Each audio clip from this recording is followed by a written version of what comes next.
guess who's back? Back again. Jersey Joe is back, and we're going to talk about our favorite offseason move put up by the Devils and our expectations going into the new year using hockey reference to make our claims. We have a lot to break down in today's episode of Locked On Devils with Jersey Joe. Part 2 coming up. Buckle up, everybody. You're Locked On Devils, your daily podcast on the New Jersey Devils. Part of the Locked On Podcast Network, your team every day. Hi, this is Bryce Salvador, and you're Locked On Devils with Trey Matthews. Elliott scores! Oh, Steven stepped up, nailed it. Brodor's got the puck. What a shot. The Devils win the Stanley Cup. Alrighty now, what is up, New Jersey? Welcome back to the Locked On Devils podcast here on Locked On Network. I'm your host, college hockey play-by-play announcer, Devils writer for Pucks and Pitchforks, and also part-time credential media member, Trey Matthews.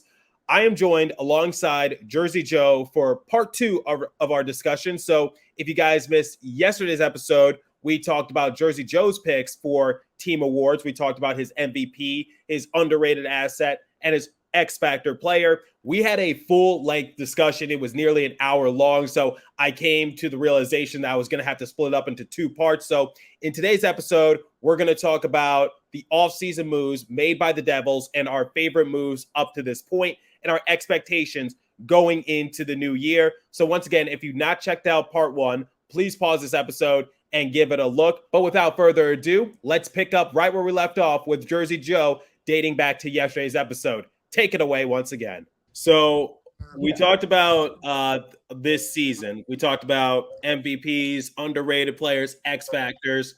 Let's shift over to the offseason. Obviously, the Devils have made some key re-signings. They retained a lot of players. They were able to make a lot of trades, got rid of some players that, quite honestly, had served their time with the Devils. It was time to move on. They got some new faces added to their roster. So my question to you is, which move has been your favorite move up to this point? Well, this one is pretty underrated. I know it's not the no-check one, but I am a huge fan of Colin Miller. Me too. He can hit. He can block. He can absolutely rip the puck on the power play. And I know he's not the sexiest skater, but he gets the job done. He's played with teams that have gone to the playoffs, played with the Bruins and several other teams like the Dallas Stars. And if I remember properly, Vegas.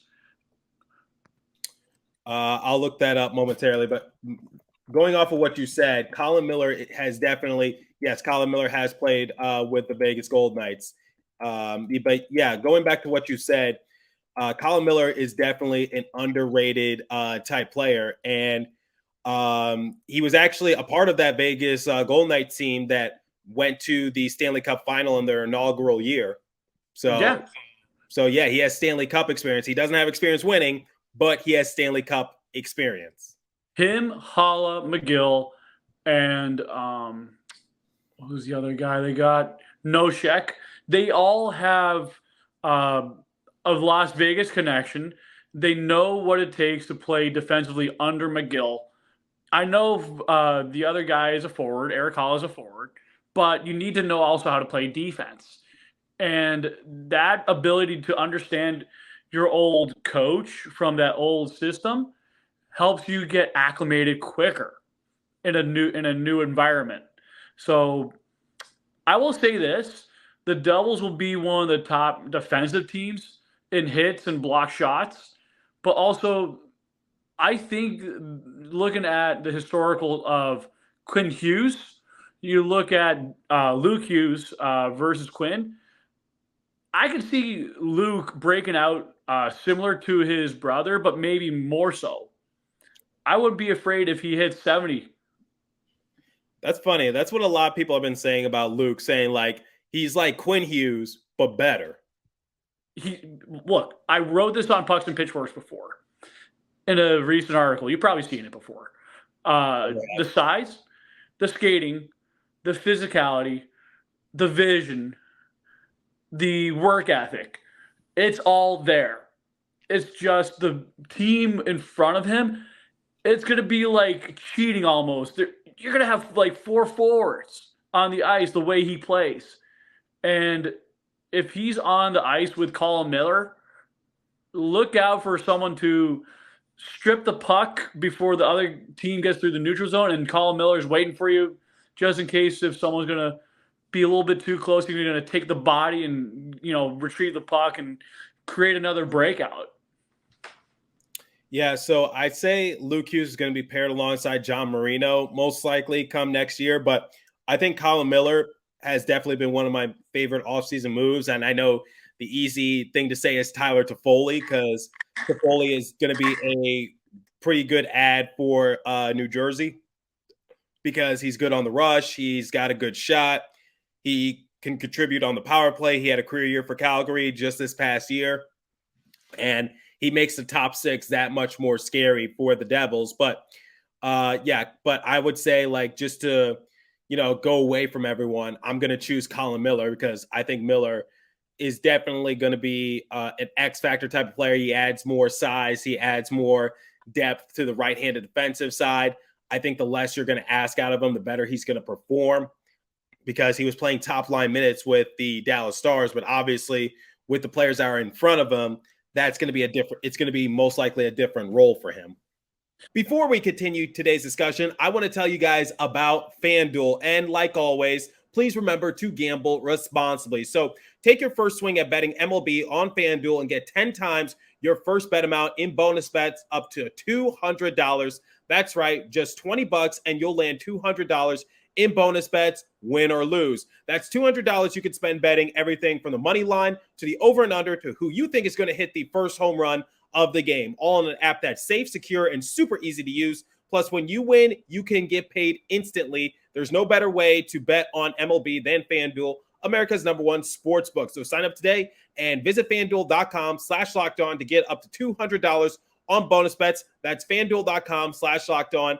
FanDuel, the official partner of Major League Baseball. All right, back to today's discussion. Take it away once again. And, Dougie Hamilton had one phenomenal season, breaking Barry Beck's or tying Barry Beck's goal record? I don't think he broke it. He broke Scott Stevens' broke Scott Stevens, I remember that. Yeah, single season record, but I think he was just hit the 22. What is that? I think he hit the 22 goal mark, if I remember correctly. I'll have to look. That was a huge talking point on my show, just tracking Dougie Hamilton's underrated historical season because the franchise record for Barry Beck for single goals in a single season, he was right on Beck's tail. Either he just missed it or he tied it. I don't think he broke it. But I'll look that up just to confirm. But so Dougie Hamilton definitely there was a historical season for the Devils, period, quite honestly. And you get people like Dougie Hamilton, who is having a historical season in terms of point production for a defenseman. So, So on the final game of the regular season, Dougie Hamilton tied Barry Beck's franchise record for most goals by a defenseman in a single season. So Beck had 22, Hamilton had 22. So he tied 20. Yeah, he tied the franchise record, but he did not break it. But he set it as a New Jersey Devil. Yes, as in a New Jersey, but not a Colorado Rocky. Yeah, because Colorado Rocky, when we talk franchise record, guys, that includes the Colorado Rockies. That includes the Scouts. The Kansas City Scouts. That includes teams before the New Jersey Devils. When we're talking about team record, it's strictly New Jersey Devils. So Dougie Hamilton broke the team record that was previously held by Scott Stevens, surprisingly, because I think a lot of people would have guessed Scott Niedermayer. But Dougie Hamilton broke Scott Stevens' team record for most goals in a single season by a defenseman, and he tied Barry Beck's franchise record. But so Hamilton had a historical season, and a lot of people forgot about it. But I think this blue line for Devils is going to be very exciting. It's the thing about I look at the Devils roster compared to teams like the Islanders. The Islanders tend to generate more so from the back end of their team. And the Devils have a lot more firepower on their blue line now. and then they have a lot more depth up front. And then you look at Carolina, they have a similar structure, but the Devils have more speed. Now they got more grit. Now they add another guy in Tomasz Nosek who can take the body, he can block shots, he can strip the puck. And I wrote down that stat on Twitter. So his uh, overall Sasquatch score for counterattack offense is 1.72 percent in his career. So that is hits, blocks, plus takeaways, minus the giveaways. So you subtract those other points because of the giveaways, and then you divide that number by total career games played. Yeah, so a lot of great production for defensemen for the Devils. Now let's shift over from offseason into the final subject, which is expectations heading into next season. Now, you sent me, courtesy of Hockey Reference, some of the projections for the New Jersey Devils heading into next year. Do you want to touch on that a little bit before we our discussion? So I have a hunch that, like, on Instagram, I was in a poll, and I put in Jack Hughes is going to have 45 goals and 110 points. It's possible. It's possible. I think he can get there. So Jack Hughes, easily that. I look at Nico Hischier as a 28 goal guy, 85 points. I think he can get. See, the thing is like it's so hard to surpass such a historical season because now the bar is so much higher that you got to consider like what's considered like a failure, what's considered success. So Jack Hughes getting 110, I can see it as long as he stays healthy. In fact, I'm projecting for him to. I said if I had to pick the over and under for Jack to surpass 100, I'll pick the over. But I'm not sure where he's going to stop at. That's my thing. I say if he gets anywhere from 100 to 105, I'll be satisfied with it. For Nico, it's just like, if his offense is not there, he's certainly a great defensive type player. And he knows how to, do the little things to help his team win. So, that's something I take note of. So 85 points in a single season for Hischier, that's doable. But I'm curious to know, where do you think Jesper Bratt lies? So in my head, I'm thinking hits 30 goals, hits 85 points, because he's just that creative of a player. And he's going to learn not to be as streaky, but he's going to be with another winger and a really good center. So it's just going to be one of those things that he can do. And he's going to have more time to learn from his cold streaks from last year.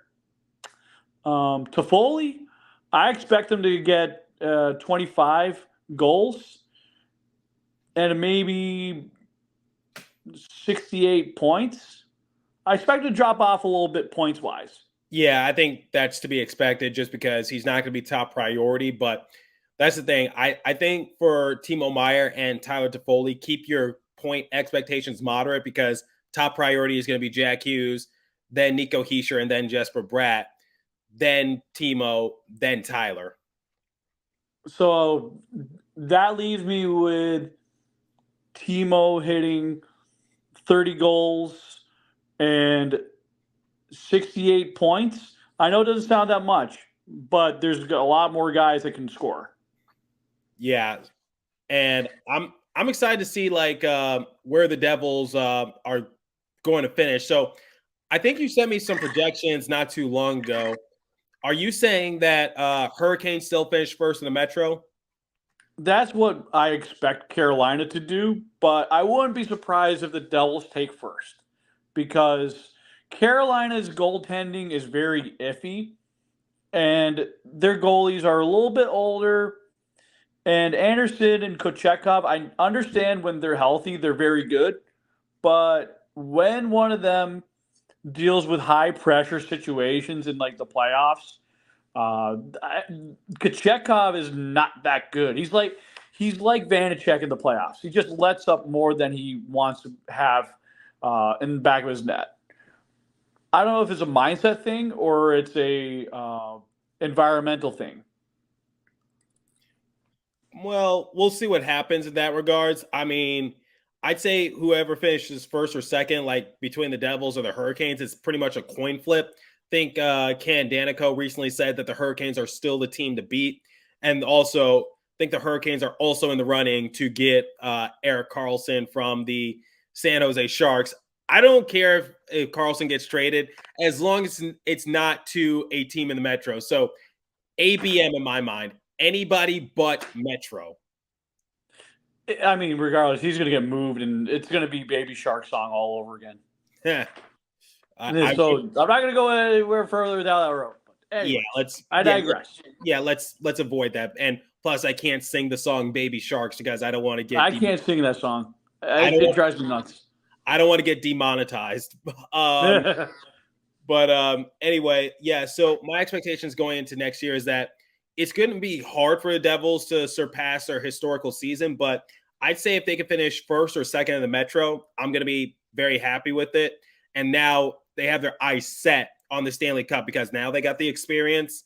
They added some more veteran pieces in Tomas Nosek and also Tyler Toffoli. Nosek has never missed the playoffs in his entire NHL career. Tyler Toffoli. Palat is around. Palat's still around, but in terms of the new guys, Toffoli, he's won a Stanley Cup. He won it back in 2014 with the LA Kings against that team across the river. Yeah, across the Hudson River. And living in a van down by the river. Yeah. And then Colin Miller, like we discussed, he does have past playoff experience, including being a part of that Stanley Cup final run with the Vegas Golden Knights in their inaugural season. You know what? That just reminded me before the show that teams were like, the Devils don't have enough playoff experience to get through the first round. Yeah, they got plenty enough firepower to do it. Yeah, and they got the determination. And now with Schmid coming back, look, I think Tom Fitzgerald's bluffing with the whole put Schmid in the minors. To me, like, why would you do that after having a phenomenal playoffs?